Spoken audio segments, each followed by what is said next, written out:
1% is the profit. The rest of this has to be placed somewhere. We used to put this back underground. That's what's called cut and fill. Where do you put the rest of this paper?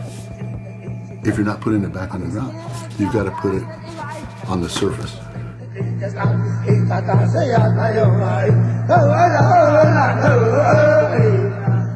1.6 billion tons of toxic mine waste will be produced. That's Hoover Dam by comparison.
She, Vanessa Nosie Gonzalez, she is Naelyn, she, Chiricahua and Shata, Shaman, Wendsler Nosie, Nosie Sr, she met Naelyn Nosie Pike.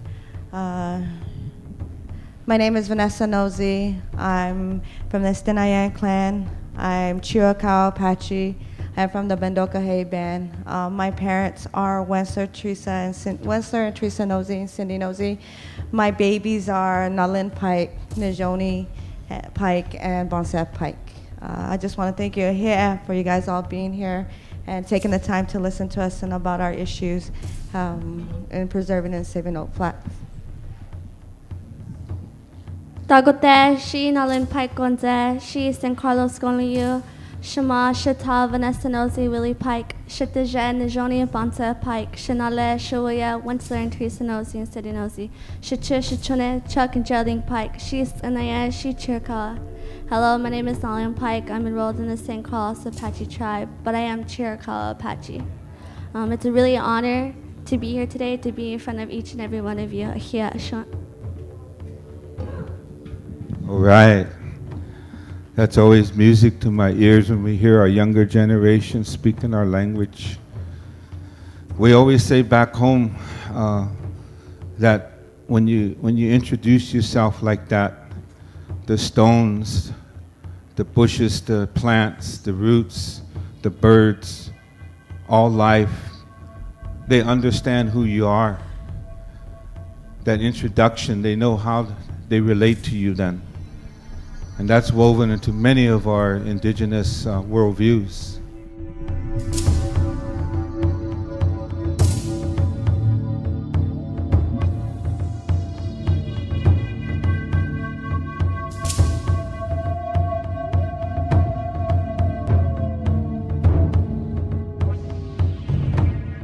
So today, we are here in Tucson. The Apache Stronghold has came together and we are standing here. Right now it's the end of the event, but organizers came together to set up an event to talk about what is going on with Oak Flat against Reservation Copper, a mining corporation who wants to come and destroy sacred land underneath the Apache people. So an organization called the Apache Stronghold has gotten together to create a movement in spirituality to stand up for these sacred sites and to stand up for those that are yet to be born. I am the granddaughter of Wendsler Nosie Sr, who is former chairman and councilman of the St. Carlos Apache tribe, and I am here to continue that fight to protect sacred land, to protect those that are yet to be born, and to protect our identity.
Oak Flat, and Apache it's called Chichil Pishtagotil. Apache Leap, okay. So Apache Leap is a place, the historical part of it is that when my people were running away from the cavalry, the US cavalry, because we were being forced to be on the St. Carlos Reservation, which is also known as the 40 Acres of Hell. And our people, my people, didn't want to be captured, didn't want to be forced on a prison, didn't want to be forced to assimilation. They wanted to be who they were as Inne, as the people. And so, it was either being captured or killed. And they didn't want to die from the bullet, from the man-made bullet that was made, to purposely kill our people. And so what they would do is, they would jump off a cliff, which is now known as Apache Leap. And so, that place is really sacred to me, really powerful to me, because my people would rather die, would rather jump off that cliff and be punctured by Mother Earth than to be killed by a bullet, than to be forced on a reservation, than to be forced to assimilation. So that place is a sad place too, because my people had to do that. They had to make that decision. But besides that, Oak Flat, Chichil, it's a place of blessing. It's a place of sacredness, a place of life. You can be born there and be growing, and you can grow up as to an old person, to an elder, and you can die because of the water that it has there, the food that it has there, the medicinal plants that it has there. Going to Oak Flat, because I go to school, and as much time as I can, I go there. And I love staying there because I know that every morning I can wake up to the sun and I could feel the wind, all the life that it has. Everything has life. Everything that has life is sacred.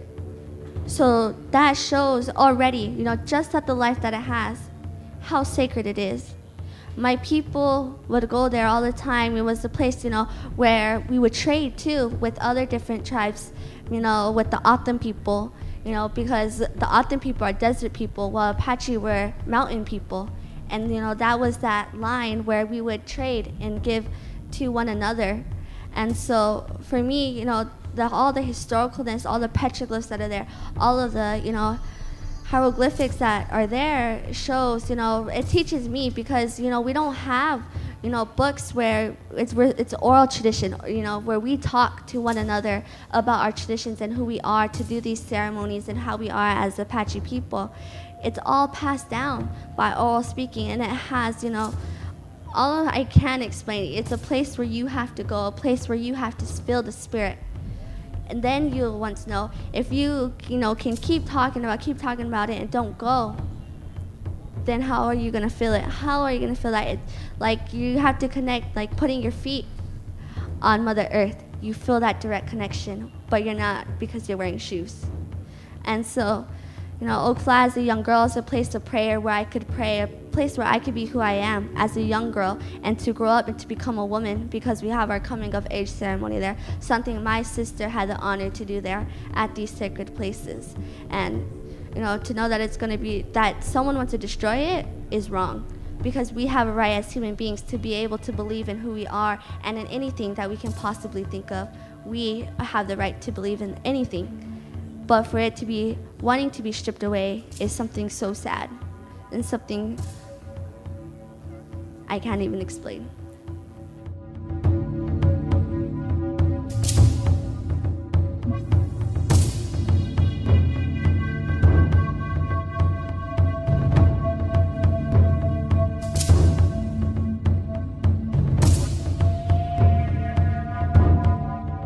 Going to Oak Flat as a young girl, being raised in Mesa, Arizona, a city being known as the girl with long hair, Pocahontas, stereotypes. And for me to go back home, go back to my people and where I come from, to feel that love, that warmth of the people, going back to Chichil, which is Oak Flat, that sacredness, the life that it gives.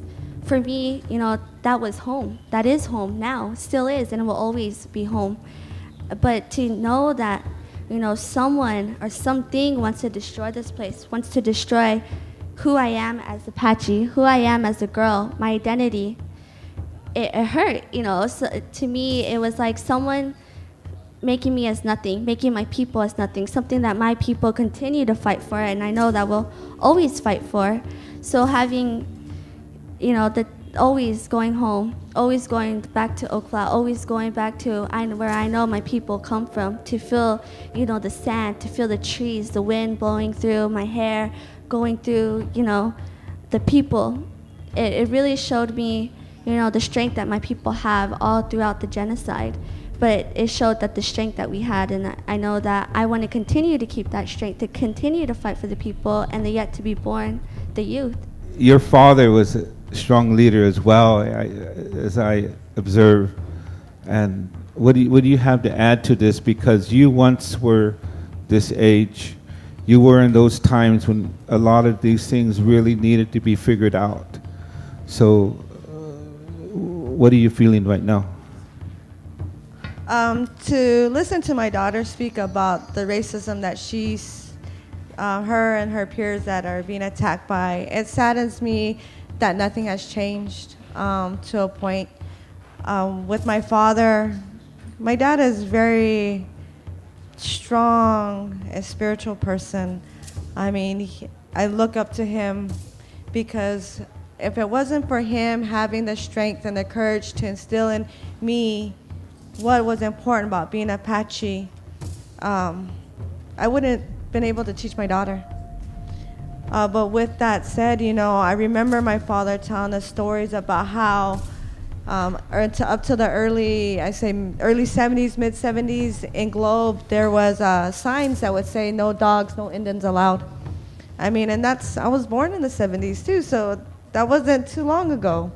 And growing up, you know, going to school in the town of Globe also, to feel that, you know, being placed on us, that stereotype, walking in the stores with my little brother, and, you know, they're following us around because we're Indians, and, you know, thinking we're gonna steal, and having to say, you know, why are you following me? You think I'm gonna take something, you know?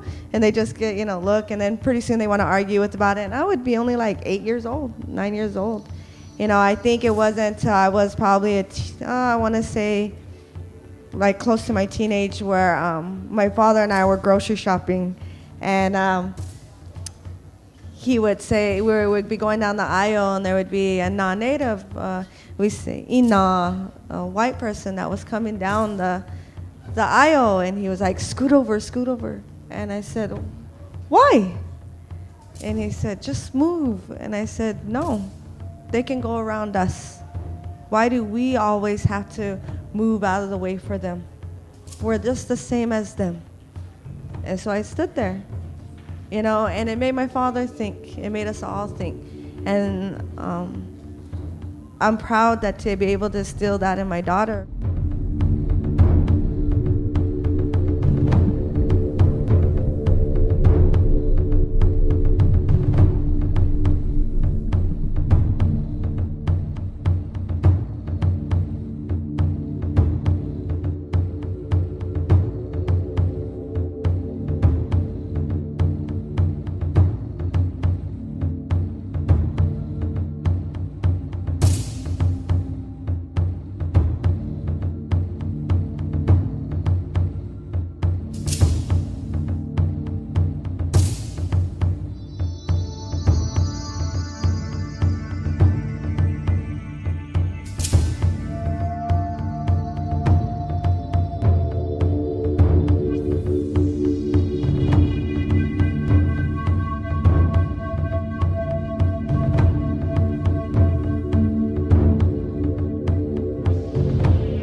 With OAK FLAT, the one thing that has really inspired me is the unification. You always hear when you hear Naelyn speak, you hear my father speak, they talk about it's not just an Apache fight or an indigenous fight. It's everybody. We're fighting for everyone. It's an American fight.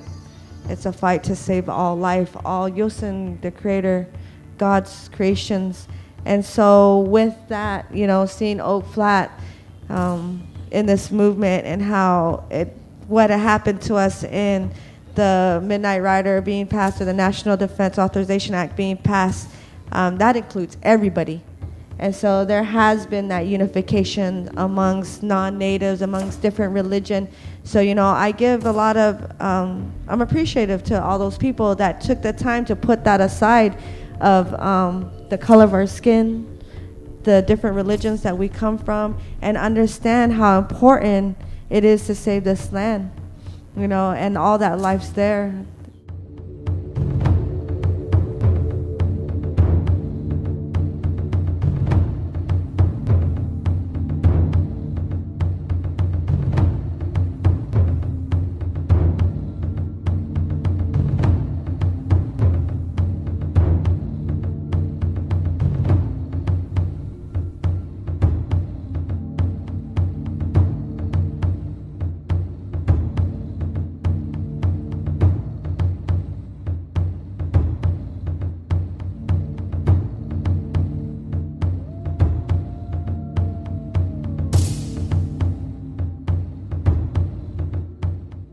We've had to assimilate to move within this the world the society we live in today, and the oppression of not being able to, it goes like from generation to generation. I talk about that fear that was placed amongst our people.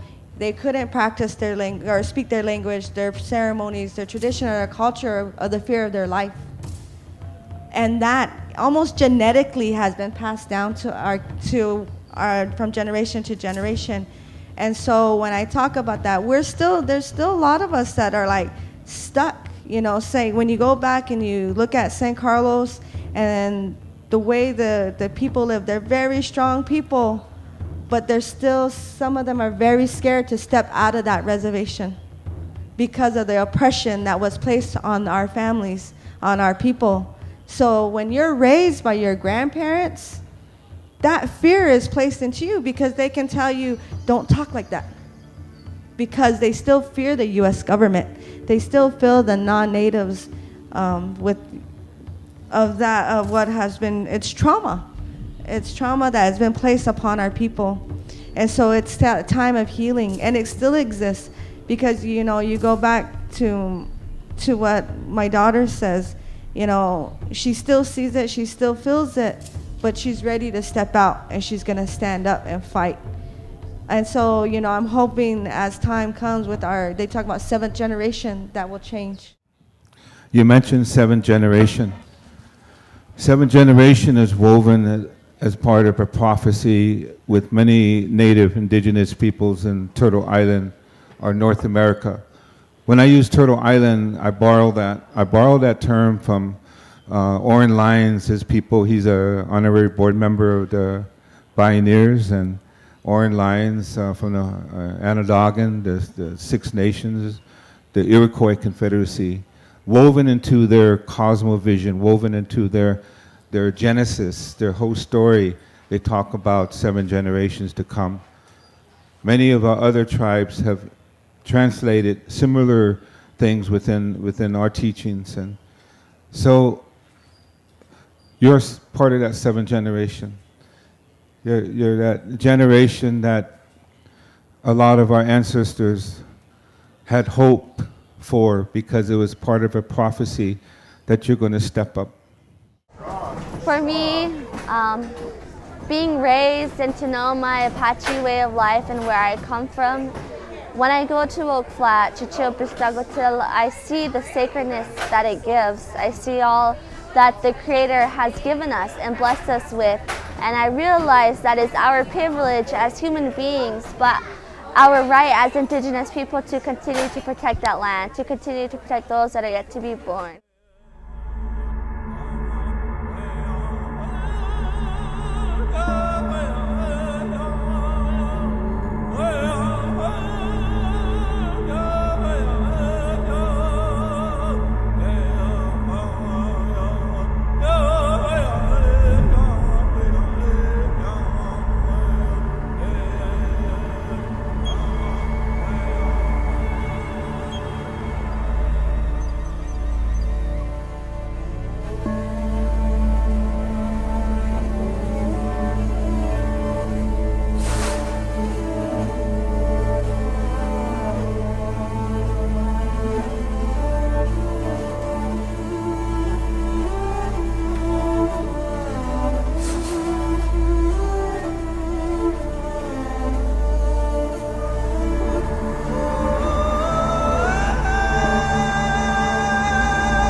No, it wasn't a surprise with John McCain, Senator McCain, Kyle, Anchor Patrick, Gozar, Flake, all of them. It doesn't surprise me because if you look or understand the history of Indigenous people, of Native people, the oppression and the imprisonment of our people, and to wipe our identity away, our culture and our tradition, it wasn't a surprise because even though you can say that was the past, that happened to our ancestors, it still exists today.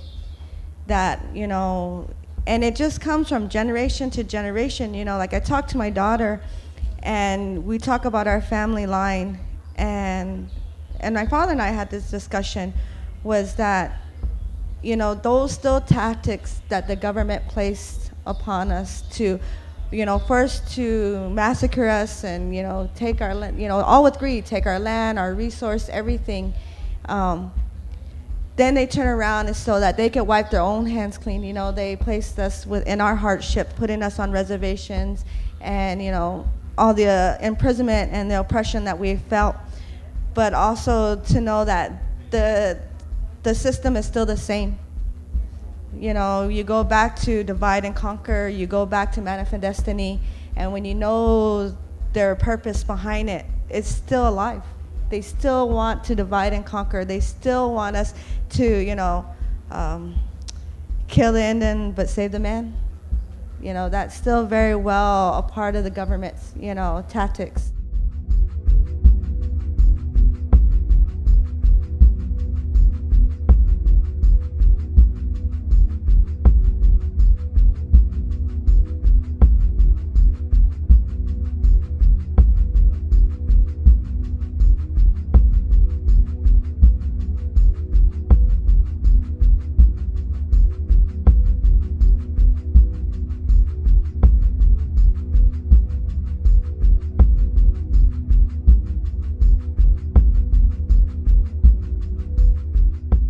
And I remember McCain, he always used to say he's a champion of the American Indians.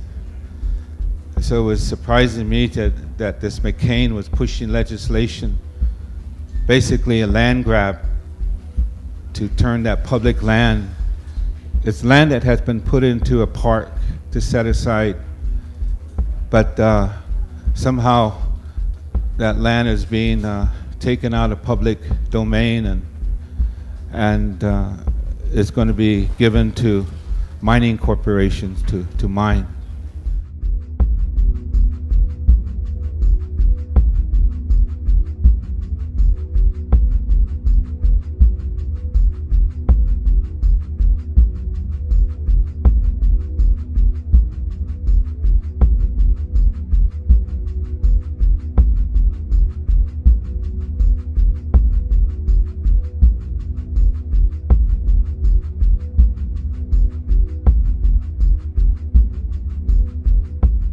For me, through the time of fighting this and over the years, I look at my little sisters, I look at the youth in our communities, and I realize that it's their lives that are at stake. And it is up to us and our generation to continue to create a better future for them. Because if it's not for us, they're going to live a worse life than we're living now. So it is up to us to continue to protect our resources, to continue to protect our identity. Because if we don't have our identity and if we don't have the land, then we don't know who we are anymore. Our roots are gone as Indigenous people, and that is the one thing we as youth have an advantage of, is that we know our roots and we live on the land of where we come from. So that is what motivates me, is to keep our spiritual connection and to remind ourselves that it's not just our lives we're fighting for, but we're fighting for those that are yet to be born and fighting for the lives all around us throughout the whole entire world. So it is up to you to make that stand with me, and it's up to me to continue to push you so that we can all stand together as brothers and sisters, so that those that are yet to be born live a better life than we are living today. Just ask that we're all able to come together and unify. I think the true unification is to accept each other's differences and be able to stand side by side of one another, but to also be able to go back to our homelands of where we originally come from and to stand strong to our roots and our identity. So I hope to see all the youth at some event. I hope to see you and be able to talk to you, and will us be able to come together and create an organization or create an action so that we're protecting those that are yet to be born and even protecting our elders in our lives.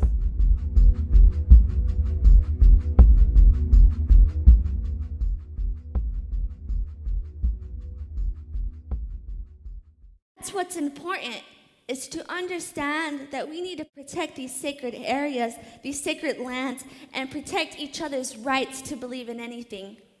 Because if we don't accept that, then I gotta say, then what are we doing? What are we fighting for? We must be not thinking at all. And that's why we have to wake these dirty politicians like John McCain, like Trump, and because we are the people. We are the people. We make that difference. We make that stand. We create the policies. If it wasn't for the people, then no one would be here. And so tonight and right now, here I'm telling you that I'm very proud. I'm very proud of the youth that are standing up. I'm very proud to see the essence in the children, because that's beautiful and we cannot take that away. We cannot take what is important to us and what is important to those ahead of us, because the youth is making a stand. The youth is letting our voice be heard. And if you can't listen to that, then there's no future. It is up to us to make that stand now, here, today, to stand up and take that path. Because you can stand up, but it's if you walk it. Every single day of your life, if you walk that life, if you take that action, and after this conference, that's what is important, is what you're gonna do next. You may go to all these vendors and you may go and look at the panels and you may watch me now, but it's what is in your heart, that fire lit within inside you. And that fire is rising in the youth. You could feel it. You could feel it in the ground. You can hear it in the trees. You could feel it in the air as you breathe it. Because this change is here and now. And it's up to you to make that change too. To stand with us. And to just be you. I can no longer stand and say that these corporations can do this, because enough is enough. And each and every one of you here today are making that stand. You're making that difference. You're saying, and you're awakening to this truth, because this truth has been hidden for so long.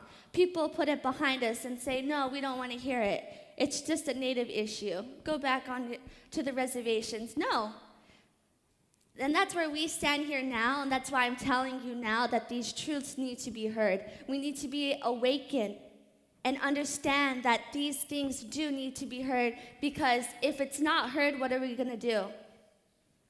What future are we going to put for our children? What future am I going to let my children live in? I cannot let this world be gone, and I cannot be a bystander because I'm afraid, or I don't want to talk about the truth, or I don't understand. In order to create change and make change for the people is to unify, because a true unity is accepting one another's diversity. Because each and every one of you in this room is beautiful. We all have a story. I have my own story. My mom has her story.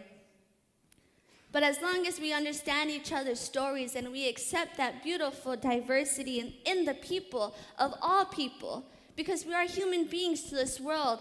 And the one thing we have to understand is that we all have one issue and we all can relate. And that's we need to protect this earth, Nuggle Sun.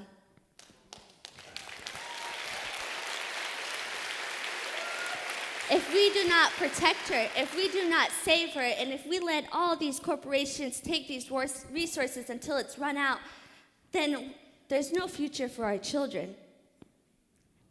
And you're hearing this from a young girl. So that's telling you something. That this is a crucial time that we need to make changes, whether it's through the laws, to the systems, because anything could happen.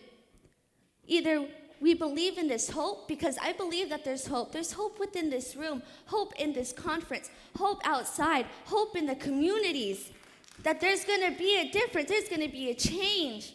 And that change is here and now. And if we don't make that change, then there's no future. Everything's going to be gone. Each and every one of us have our own story, but each and every one of us needs to listen to it. Because these lands, these places, my land, my home, where I come from, and where I'm able to be who I am, can be taken away. And if it's not my land, it's someone else's in their community. It could be in your backyard. That's where we have to understand that protecting OAK FLAT and protecting all these other sacred places will set a precedent to the future of this country, to the future of our people and humanity and the future of this earth. It's important that we unify. It is important that we help and support one another. It is important that we protect this earth and our right to be a human being and believe in anything that we want to believe in. It's up to us here and now. It's up to you. So yeah, Sean, thank you.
This country has such a stereotype of Apache people. It's in those old black and white country western movies that Apaches are these killers. But as you see, there's a story behind our native people, a story of recognition of the love of the ceremonial places of Mother Earth. For those of you that fight oppression, and however you define that, you can relate.